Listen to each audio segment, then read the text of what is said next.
Sir Next.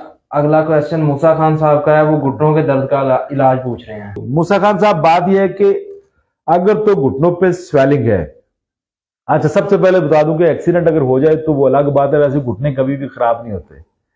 Mostly हमारे घुटने जो है ना इरेगुलर, जब हमारे मसल्स जो है ना खिंचावट में आ जाते हैं ना, हिप जॉइंट में मसला आ जाए या कमर में मसला आ जाए तो फिर घुटनों में ऑटोमेटिकली मसला आना शुरू हो जाता है। एक छोटा सा मामला है, आप अपने घुटनों को नीम गर्म पानी से धोइए। नीम गर्म पानी इस तरह इस्तेमाल करिए, 5 लीटर पानी ले लीजिए, 5 लीटर पानी, उनमें 10 चम्मच ये आम जो हमारा नमक खाने वाला है, आयोडीन वाला ना हो, 10 चम्मच नमक डाल दीजिए, 1 चम्मच सरसों का तेल या ऑलिव ऑयल डाल दीजिए, पानी को बॉईल कर लीजिए, नीचे उतारिए, उसमें टॉवल भिगो भिगो के बिस्मिल्लाह पढ़ के अपने घुटनों पे लगाइए, अच्छी तरह उसको मलिए, पानी की थेरेपी कीजिए, उनको हीट दीजिए, सुबह शाम करिए, 8 से 10 दिन करके। मूसा खान हमें कमेंट में बताइएगा जरूर, ये आम सी चीज बताइए।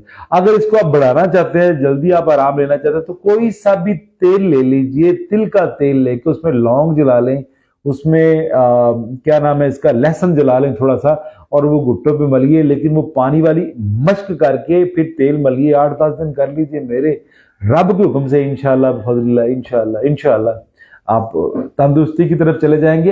अब यह है कि नबी अलैहिस्सलाम सल्लल्लाहु अलैहि वसल्लम ने फरमाया कि जिस्म का जो हिस्सा दर्द करता है, जो हिस्सा दर्द करता है उसे गर्म करिए। आप जब गर्म करेंगे, उसको हरारत देंगे तो ठीक हो जाएगा। अंग्रेज ने जो हीटिंग पैड बनाया उसी हदीस की तनासब से बनाया है।